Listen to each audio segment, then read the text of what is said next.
Harlem, Saturday, March the 22nd, 1930. 2:13 a.m. A cold rain slid down Lenox Avenue like sweat on a guilty face. Street lamps flickered. A jazz record played somewhere behind a boarded window, warped and tired like the city itself. And in the back room of a social club that didn't allow socializing, Bumpy Johnson leaned over a table covered in number slips, cash bundles, and one thing that didn't belong. A single white rose, placed dead center like it was a warning. Bumpy didn't touch it. He didn't even blink at it, because he knew what it meant. In Chicago, a white rose wasn't romance. It was Al Capone's signature. Everyone in the room felt it before anyone said it. The air tightened. The men standing behind Bumpy shifted their feet like the floor had turned to ice. Then the door opened. Not kicked in, not slammed. Opened politely. A man walked in wearing a clean overcoat in a dirty city. Italian, calm, confident. The kind of man who didn't look for permission, because he assumed he already owned it. He set a leather folder on the table beside the rose, and he spoke like he was reading a receipt. "Mr. Johnson, I come with a business offer from Chicago." Bumpy finally looked up. Slow, controlled. Not threatened, just offended. "What offer?" The man smiled like he'd practiced it in a mirror. "Harlem." One word, that was the insult. The man continued. "Capone believes Harlem is undermanaged. Too many hands taking too many small pieces. He wants to bring order, protection, investment." Bumpy's eyes narrowed a fraction. "Investment?" The man opened the folder. Inside were neat sheets of paper with lists, names, locations, and amounts. Every major Harlem number spot. Every barrel house. Every backroom club that moved liquor after midnight. It wasn't a guess. It was an inventory. Then the man placed one more item on the table, a photograph, a small black and white print. A young black man stood outside a brownstone holding a little girl's hand. Both were smiling. Bumpy recognized them instantly. His runner, Leon Little Lee Mercer, fast, loyal, too young to be scared, and Lee's daughter. The messenger tapped the photo gently, like knocking on a coffin. "Capone likes to know who he's doing business with," the man said, "and he wants you to understand. This isn't a negotiation with unknown risks." Behind Bumpy, one of his men sucked in a breath. Not loud, but enough. Bumpy's gaze stayed locked on the messenger. "Say what Capone really wants." The messenger's smile died. "Capone is expanding. He wants New York distribution, Harlem roots, and a piece of your numbers system.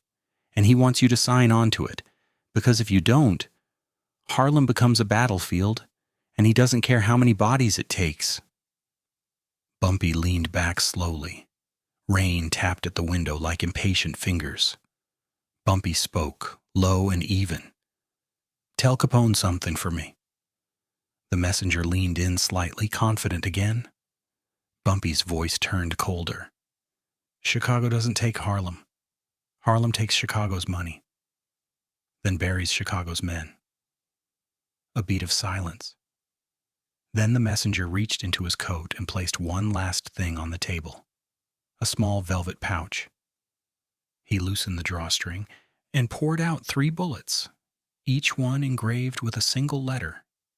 B.J. Bumpy didn't move, but his men did, hands dropping toward their waistlines. The messenger stepped back, suddenly careful. "That's not a threat, it's a courtesy. Capone believes in announcements before action." Then he turned toward the door, and just before leaving he added, "Oh, and Mr. Johnson, your runner, Lee Mercer, he's on his way here right now." Bumpy's head tilted slightly. suspicion flashing. Why would he be coming here? The messenger paused at the doorway, half shadowed by the hallway light. Because, he said softly, he's been told if he doesn't bring you the keys to Harlem tonight, he'll never see his little girl again. And the door closed. For 2 full seconds, nobody moved. Then Bumpy stood up so fast his chair scraped the floor like a scream. He didn't shout. He didn't panic. That was worse. He looked at his men and spoke one command, sharp as a blade. Lock the block. Then he grabbed the photo, stared at the child's face, and whispered like a vow. If Capone touched that girl, I don't care what it costs. I'm burning Chicago to ash. Outside, the rain kept falling, and somewhere in Harlem, little Lee Mercer was running toward this club carrying either a betrayal or a death sentence, because tonight, Al Capone didn't send an offer. He sent a timer. And Harlem was about to find out how fast a city can bleed. Harlem, Churches, Saturday, March 2nd, 1930, 2:19 a.m. Little Lee Mercer ran like the devil was behind him. Not because he was brave, not because he was loyal, because a man who has a child learns a special kind of fear, one that doesn't live in the mind. It lives in the bones. The rain slapped his face as he cut through an alley behind 7th Avenue, shoes splashing in dark water, coat flapping open. He had no hat, no gloves. Just breath ripping out of his chest, and one thought punching through every other thought. Where is my daughter? Lee wasn't built like Bumpy's other men. He wasn't heavy. He wasn't older. He didn't carry himself like an executioner. He was 24 years old, a numbers runner who had learned to survive by being quick, polite, and invisible. The type who remembered every name, every door, every signal knock. And he had one weakness everyone knew. Nina. His 5-year-old girl with the crooked front tooth and a laugh that came out like a hiccup. Nina was the reason Lee didn't drink, the reason he didn't gamble, the reason he didn't chase women. Because Nina's mother, his wife, had died last winter, coughing herself apart in a cold tenement room, and Lee had promised her, shaking and helpless, that he'd raise their daughter like she mattered. But promises don't stop bullets. Tonight, that promise was being used as a leash. Lee's trouble started at 1:38 a.m. outside the brownstone on 134th, where his aunt watched Nina when he worked late. He'd climbed the steps carrying a sack of bread and canned peaches, small luxuries because Nina loved peaches. He knocked twice. No answer. Knocked again. Still nothing. Then he noticed the front door wasn't locked. Lee stepped inside. The hallway was too quiet. No humming, no radio, no aunt calling his name. Only the smell of damp wood and something else, cigarette smoke. Not his aunt's. She didn't smoke. Lee's hand went cold as he walked into the sitting room. A lamp was on, a chair was tipped over, and on the table, like an insult, sat a white rose in a glass of water. His throat closed. That rose meant Chicago had reached into Harlem and found his home. Then he saw the note, pinned to the curtain with a knife. Bring Bumpy Johnson the keys to Harlem, or we bury the child. Lee didn't even remember leaving the house. He only remembered running, mind blank, legs moving. He tried every friend he had, every cousin, every neighbor who owed him. No one had seen Nina. No one had seen his aunt. And then, like they were waiting, 2 men stepped out of a doorway as he crossed Lenox. Not locals. Their shoes were too clean. One grabbed Lee's collar and dragged him into a side passage that smelled like piss and old beer. The other didn't threaten him. He spoke like a banker. Leon Mercer, you will go to Mr. Johnson. You will tell him Capone's offer stands. He will cooperate. Lee tried to fight. It was pathetic, like punching a wall. They slammed him against bricks so hard his teeth clacked. The banker-voiced man leaned closer. "You care about the girl," he said, almost curious. "Good. That makes you useful." Lee's voice cracked. "Where is she?" The man smiled. "Alive? For now?" Then he did something worse than punch him. He produced a small ribbon, blue cloth fraying at the edge, and dangled it in front of Lee's face. It was Nina's hair ribbon. Lee made a sound that didn't even sound human. The man's eyes stayed calm. "You bring Bumpy to reason," he said, "or you'll never see that ribbon again." And before Lee could speak, the man added one final condition, quiet as a funeral. "Don't try to be a hero. We have men watching every door you love." Then they released him like tossing trash into the street. Now Lee was sprinting toward the club, soaked to his skin, heart choking. He knew what Capone was doing. Capone wasn't just trying to buy Harlem. He was trying to prove something. That even in Bumpy Johnson's neighborhood, Capone could reach into a man's life and take what he wanted. Lee reached the back door of the club and banged twice, then once. Bumpy's signal. The door cracked open. A hard face checked him, then yanked him inside fast. Lee stumbled into the back room, and there Bumpy stood, still holding Nina's photo. Bumpy looked at Lee with those steady eyes and said nothing at first. Lee tried to speak. His mouth wouldn't work. He dropped to his knees without meaning to, rainwater pooling under him like shame. "They got her," Lee whispered. Bumpy's jaw tightened. Lee's voice broke fully now. "They got my baby, Mr. Johnson. I don't know where. I can't find her. They said..." He forced himself to look up. "They said you got to give Harlem to Capone." The room went dead. Bumpy stepped closer, slow. Lee flinched, expecting rage. Instead, Bumpy crouched and tilted Lee's chin up, almost gentle. "Look at me," Bumpy said. Lee did. Bumpy's voice was calm but dangerous. "You ever steal from me, Lee?" "No." "You ever lie to me?" "No, sir." Bumpy nodded once. "Then you're not dying tonight," he said. Lee blinked through rain and tears. Bumpy stood upright, eyes turning to the men in the room. "But somebody is."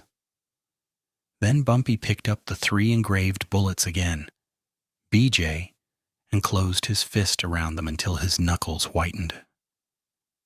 "We don't pay ransom," Bumpy said quietly. "Not in money." His eyes cut to Lee. "And not in Harlem." Lee's stomach dropped.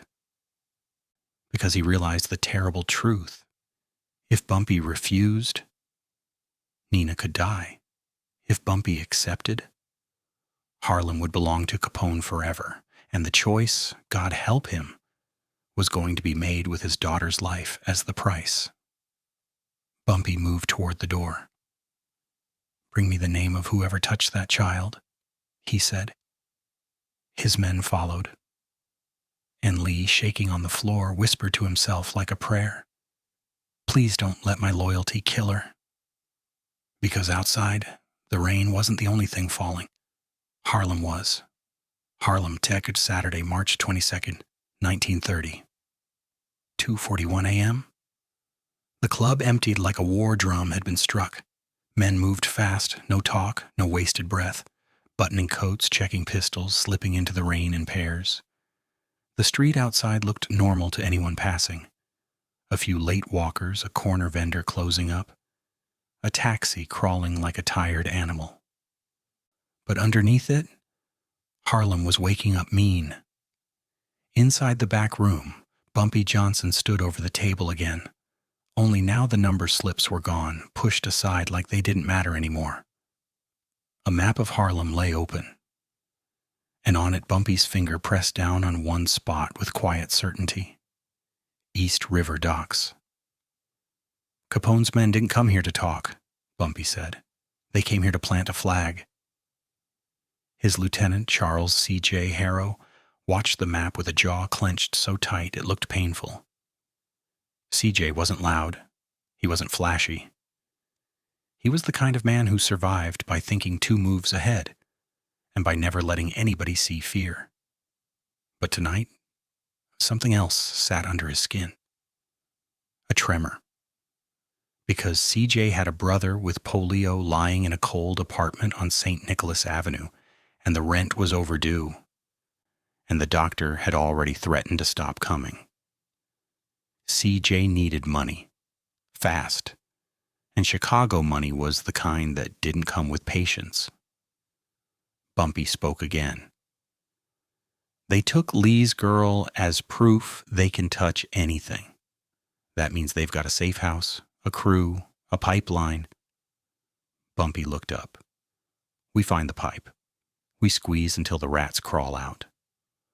One of the men at the wall, Maynard Nails Briggs, spat into a tin cup. Boss, you know what this is. It's war. Bumpy's eyes didn't blink. No. That single word silenced them. This is invasion, Bumpy said. War means 2 sides agreed to fight. I didn't agree to anything. He turned sharply. CJ, you still got eyes down at the docks? CJ nodded once. 2 boys. They've been there since midnight. Good, Bumpy said. We move quiet. No shooting unless we have to. Nails gave a bitter laugh. Quiet? Capone got a kid somewhere with a gun to her head. Bumpy's voice turned razor flat. Exactly why we move quiet. Then his gaze found Lee Mercer, sitting in the corner like a man who'd been hollowed out. Lee's hands were shaking so badly he couldn't even light the cigarette someone offered him. Bumpy crossed the room to him. Lee, he said. Lee looked up, eyes red, face wet. Rain and grief mixed together. Bumpy spoke with control. Tell me the truth, not what you think I want, the truth. Lee swallowed hard. Sir? When those men grabbed you, Bumpy said, did you see anything, a symbol, a ring, a name? Lee stared at the floor, searching memory through panic. One had a scar by his mouth, like a hook. Bumpy nodded.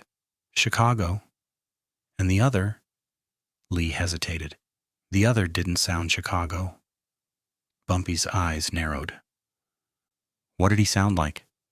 New York, Lee whispered. Harlem, maybe, like he grew up here. That landed like a punch, because if Capone had a Harlem voice delivering his threat, then Capone had already placed hands inside Harlem. Bumpy straightened. Nobody in Harlem helps outsiders take Harlem. CJ's throat tightened, but he kept his face calm. Bumpy pointed at the map again. Capone's men won't hold a child for long without moving her. Too risky. They'll keep her near transport, docks, rail, or a hotel with paid doormen. Nails leaned in. How you know? Bumpy's stare was ice. Because Chicago doesn't do business in places they can't escape from. Then Bumpy turned to his crew. We split. He assigned names, corners, routes, like a general. CJ got the docks, Nails got the rail yard, another crew took the hotels. Bumpy kept the smallest team for himself, just 3 men. Because when Bumpy went looking for the snake's head, he didn't bring an army, he brought certainty. As they moved out, CJ hung back. Bumpy noticed. Speak. CJ stepped forward carefully. Boss, Capone is rich like we don't even understand. If he's serious, he'll pay locals, police, doormen, porters. He'll buy Harlem from the bottom up. Bumpy stared at him. Let him try. CJ's voice lowered. And if one of ours takes that money? The room froze again. Bumpy's eyes hardened. Then he dies. CJ gave a tiny nod, but inside his heart stumbled. Because he had already been offered money. Not directly. Not with a handshake. But 3 nights ago, a man in a fine coat had sat at the bar of Small's Paradise and said casually, like gossip, "Chicago's looking to invest. They pay double, and they don't ask questions." CJ had laughed it off, but the thought of double pay had followed him home. Now, out in the street, Harlem swallowed the men in coats and hats. Rain hid footsteps. Gas lamps blurred faces. And in the dark, Bumpy's network moved like veins tightening. But Capone's network was already here too, quiet, patient, rich. At 3:09 a.m., down by the East River, CJ arrived at the docks and found his 2 lookouts. Only one was standing. The other was on the ground, alive but barely. A moan escaped him as CJ knelt. The lookout's lip was split, one eye swelling shut. CJ grabbed his collar. "Who did this?" The lookout coughed, blood on his chin. Then he whispered 2 words that made CJ's stomach go cold. "It was us." CJ blinked. "What?" The man's eye filled with terror. "CJ, it was one of ours. He let him in." CJ stood slowly, scanning the dock. And that's when he saw it, a fresh crate being loaded onto a truck, stamped in black ink, Chicago Meatpacking Co. But the dock worker moving it wasn't Italian. He was black, Harlem black. And he wore a familiar ring on his finger, a ring CJ had seen 100 times, because it belonged to one of Bumpy's men. CJ's hand slid to his gun. His brother's rent flashed in his mind, his brother's twisted leg, the doctor's threat, and Capone's double pay. Then the dock worker looked up and met CJ's eyes, and instead of fear, the man smiled, like he'd been waiting. Harlem, Saturday, March 22nd, 1930. 3:11 a.m., East River Docks. The dock worker's smile was the kind that didn't belong on a man's face at 3 in the morning. It was too calm, too certain. Like he already knew how this ended. C.J. Harrow stood under a dripping street lamp, rain sliding off the brim of his hat, watching that familiar ring flash on the man's finger as he guided the crate toward the truck. That ring wasn't just jewelry, it was a mark of membership, Bumpy's inner circle. A man trusted enough to carry cash without being searched. CJ's gun stayed low at his side, hidden by his coat. He didn't draw yet. Because the moment you draw a gun on a dock, you start a chain reaction you can't stop. The dock worker waved 2 men forward, Italians in overcoats, faces half covered by scarves. One of them carried himself with a confidence that didn't match the job. The way he looked around said he wasn't worried about police, because he wasn't afraid of consequences, only of delay. CJ stepped closer, slow, like he belonged there, like he was just another man checking freight. The dock worker saw him coming and didn't move away. Instead, he leaned on the crate as if it was a bar counter. "CJ," he said warmly, "you're out late." CJ stopped a few feet away. "Where's Nina?" he asked. The dock worker's grin softened into something almost pitying. "Oh, you mean Lee's little girl?" he said like it was casual. "She's safe." CJ's jaw tightened. "You're lying." The dock worker shook his head. "I'm not. She's safe for now. Depends how your boss behaves." Rain hissed on the wood boards. CJ forced his voice steady. "You're doing this for Capone?" The dock worker chuckled. "Capone?" He said the name like it was too small. "Capone's the muscle. The money's bigger than him." CJ's eyes narrowed. "Who are you?" The dock worker tapped the ring. "I'm Harlem. Same as you. Same as Bumpy." CJ recognized the voice now. He'd heard it in Bumpy's club 100 times. Wallace Wally Croft. Wally was the man who handled certain deliveries, certain quiet payments, certain backdoor arrangements. Not flashy, not violent, reliable, And right now he was leaning on a Chicago crate, like it belonged to him. CJ felt something bitter rise in his throat. "You sold us," CJ said. Wally's smile didn't vanish. It hardened. "I did what I had to," he replied, "like everybody does." CJ took a step closer. "You took a child." Wally's eyes flashed irritation. "Don't act holy. Harlem ain't holy." Then Wally nodded toward the Italians. They moved closer, hands inside their coats. Wally spoke gently, almost coaching CJ through it. "Now here's the situation," he said. "You can leave. You can pretend you never saw me, and tomorrow you'll still be breathing." CJ's fingers tightened on the gun. Wally continued, voice smoother now. "Or you can be loyal, and Lee's little girl ends up in the river. And maybe your brother too? That crippled one up on St. Nick." CJ's blood turned to ice. He didn't move, but his mind did.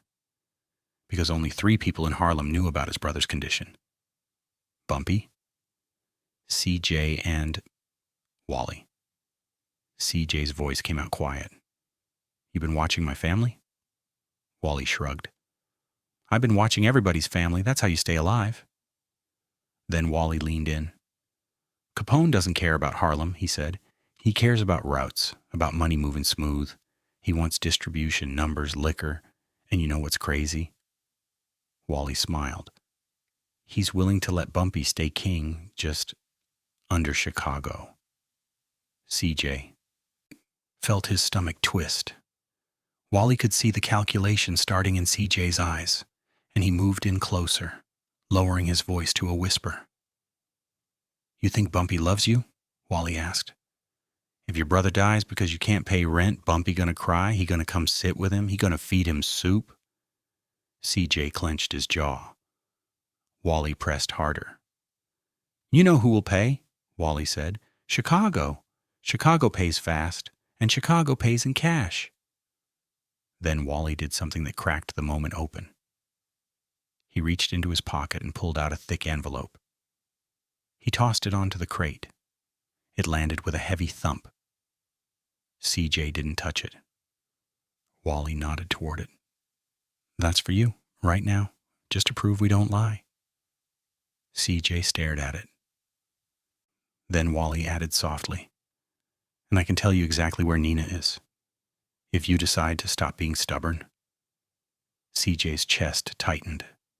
He could hear his brother's cough in his memory, the wet, ugly sound.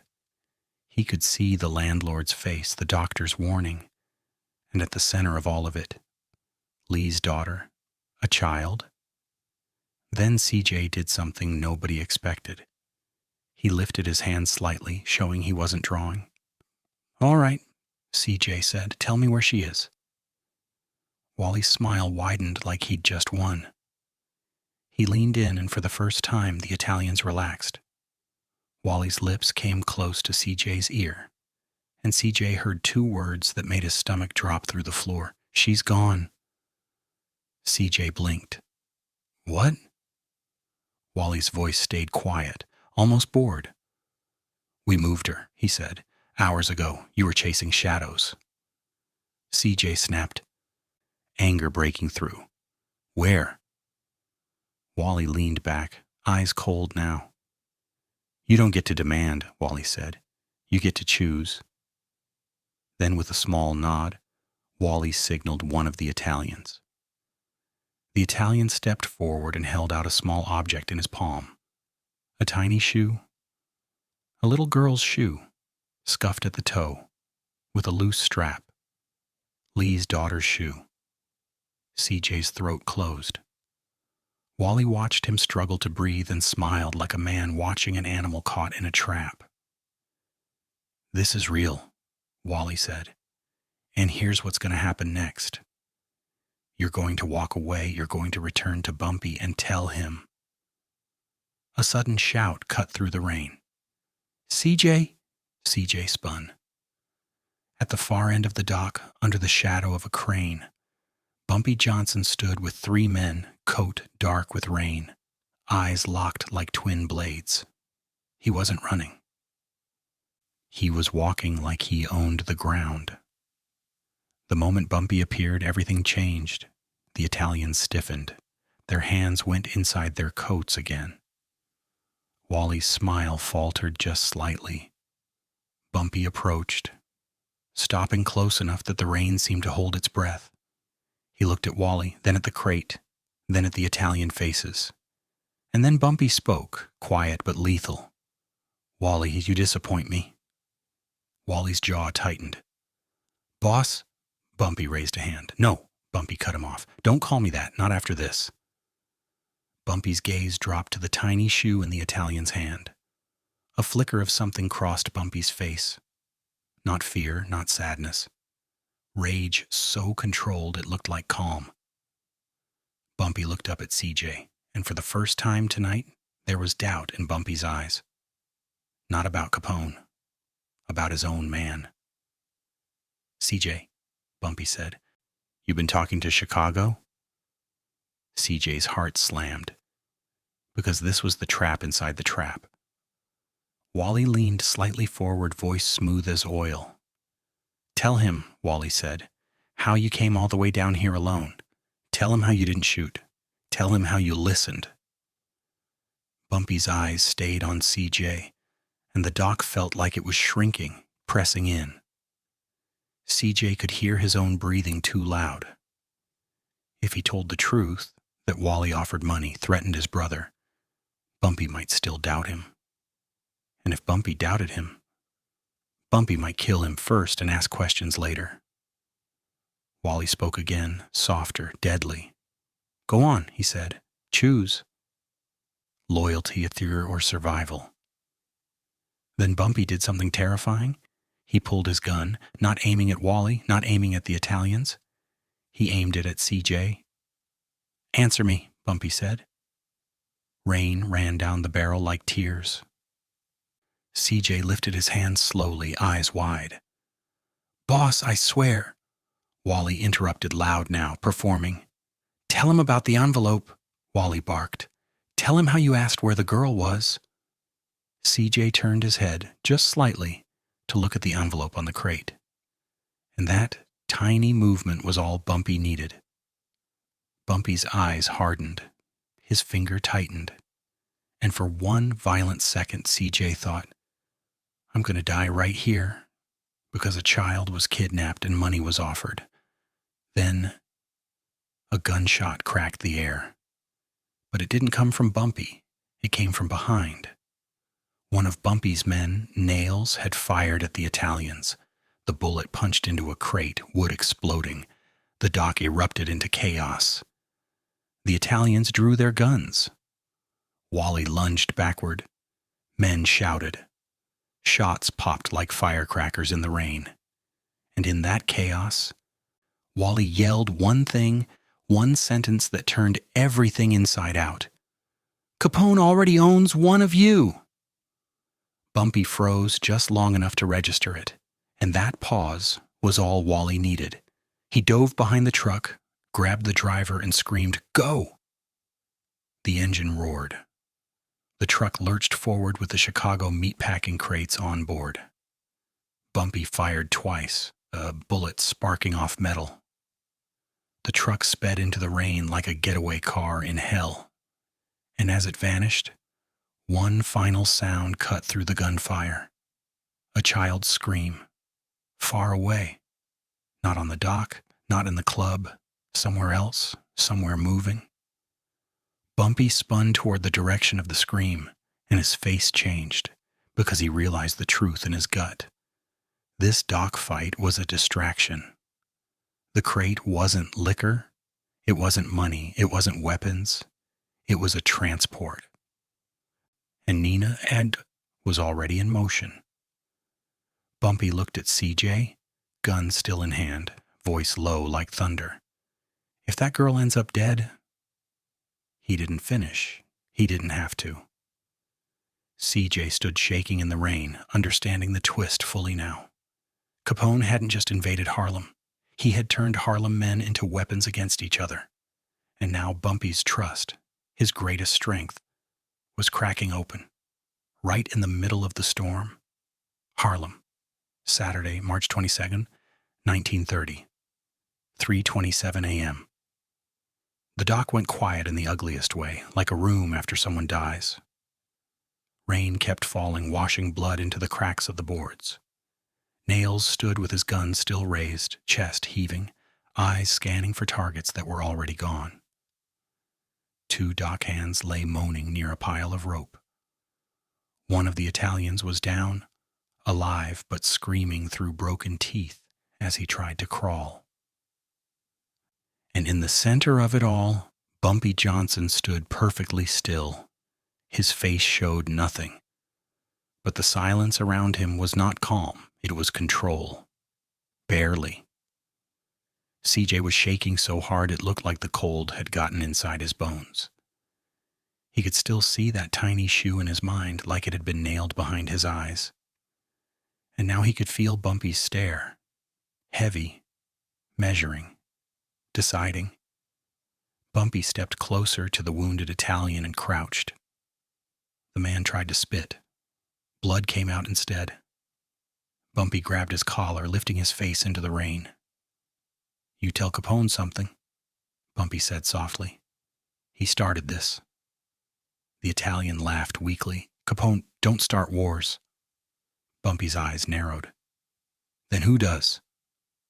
The man's grin widened, ugly.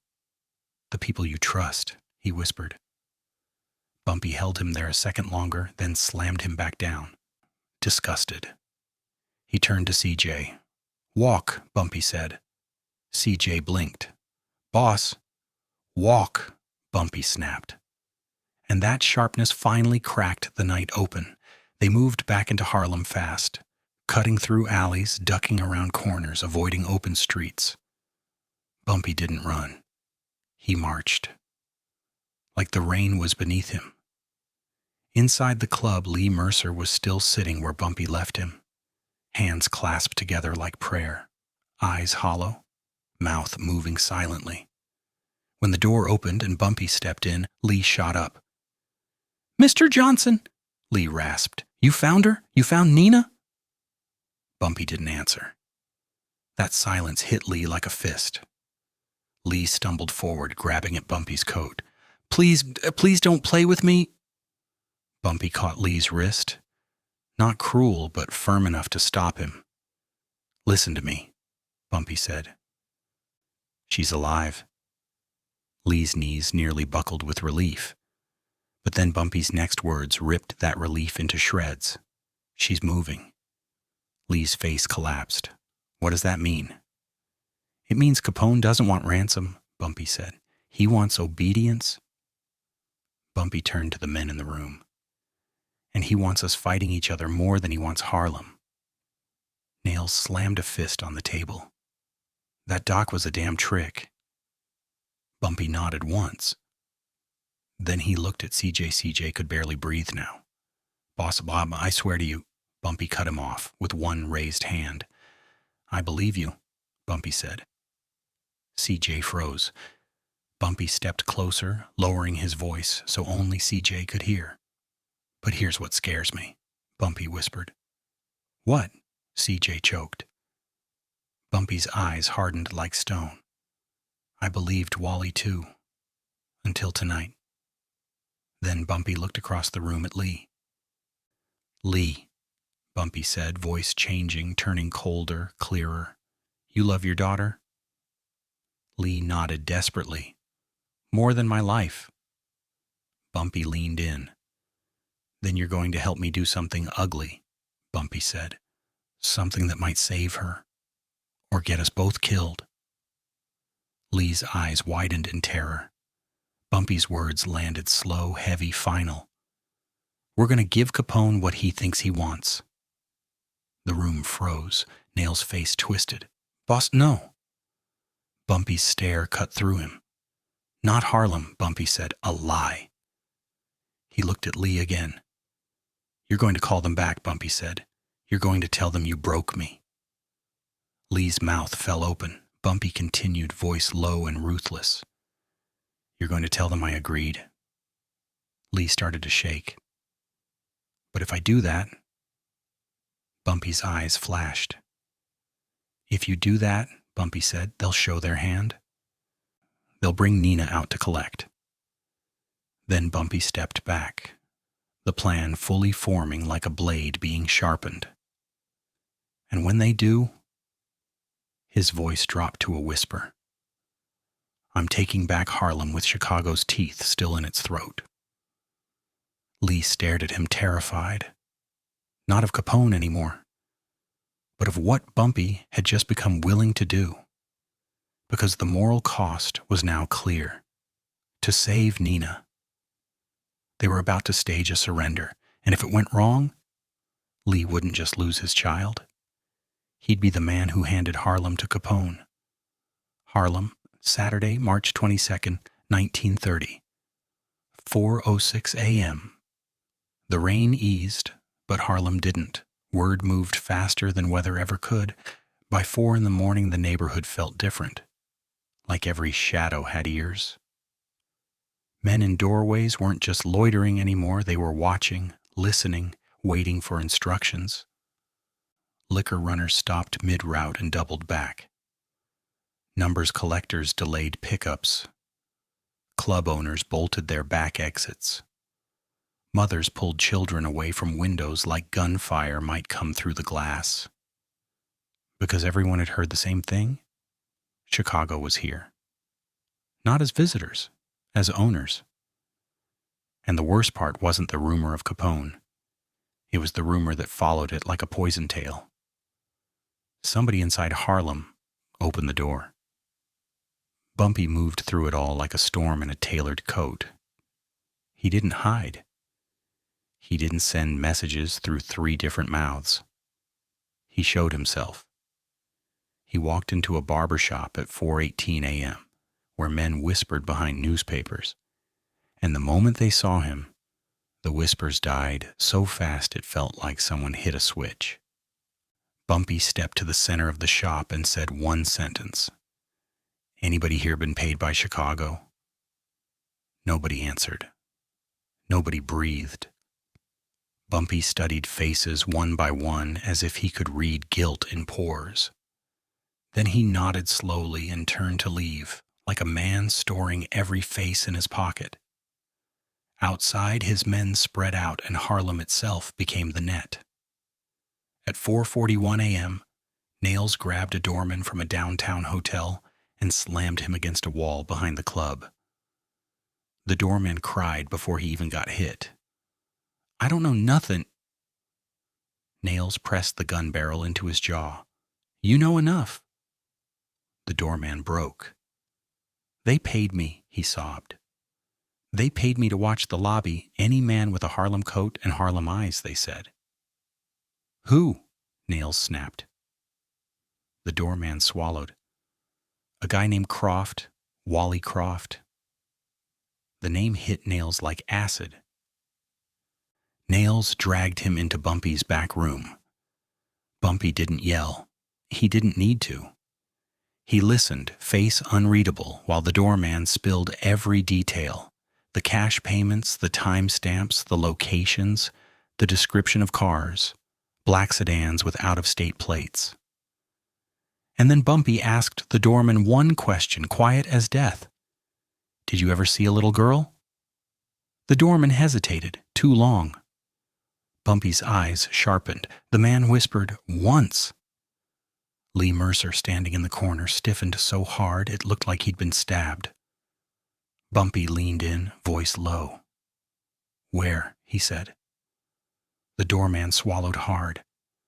Basement, service corridor. She was crying. Lee stepped forward, trembling. What hotel?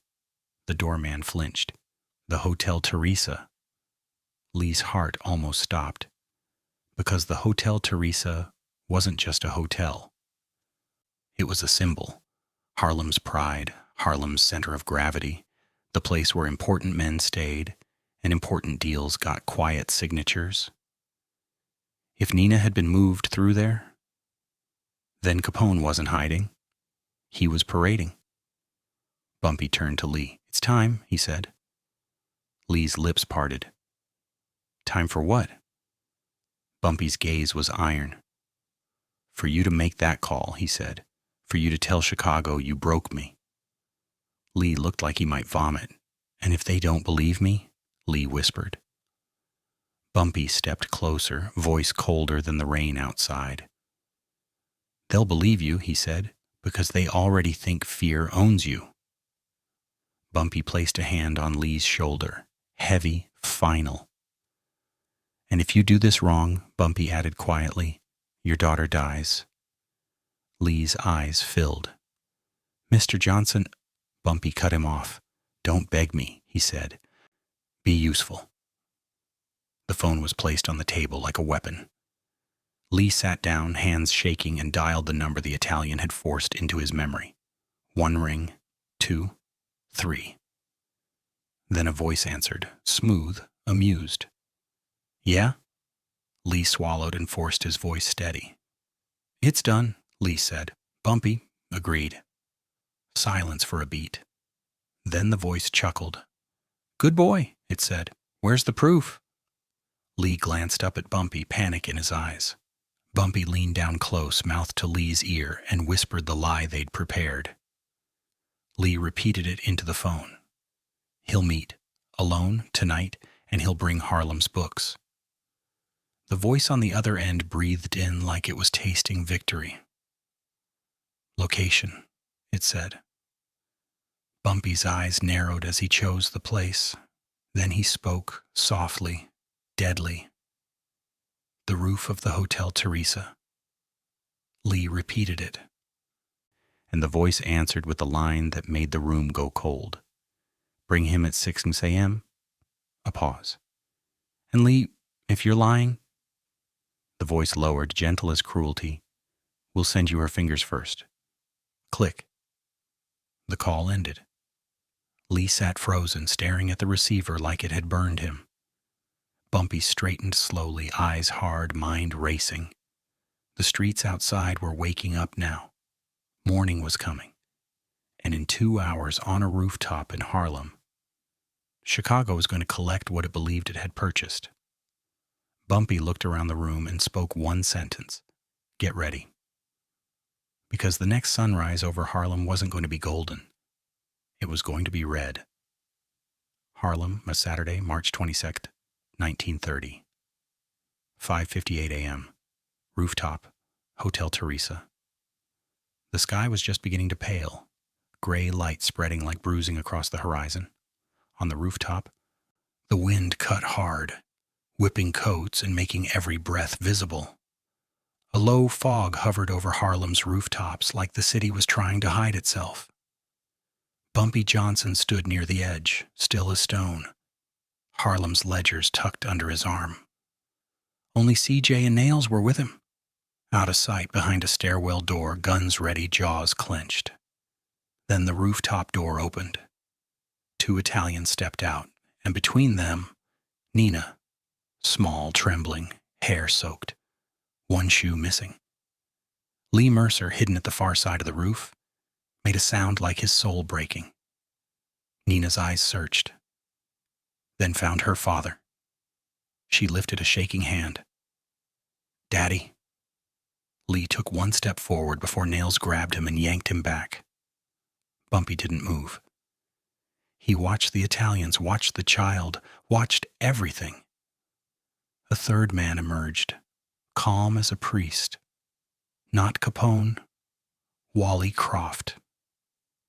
Harlem's own traitor. Wally smiled at Bumpy. Morning, boss. Bumpy's voice was quiet. You don't look like a Chicago man. Wally nodded. That's the point. He stepped closer and held out his hand for the ledgers. You give me those, Wally said, and Harlem stays standing.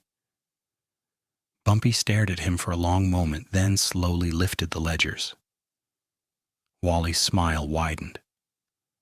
But Bumpy didn't hand them over. Instead, Bumpy tossed the books off the roof. They fell, pages flapping like dying birds into the morning air. Wally's face twisted in horror, and in that same second, Bumpy's gun came up. 1 shot. Not at Wally, At the ledgers, mid-air, where a hidden bundle exploded in sparks. The falling books turned into a flaming signal. Because Bumpy hadn't brought Harlem's books, he'd brought Harlem's trap. Shots erupted, CJ and Nails burst out, and the Italians went down.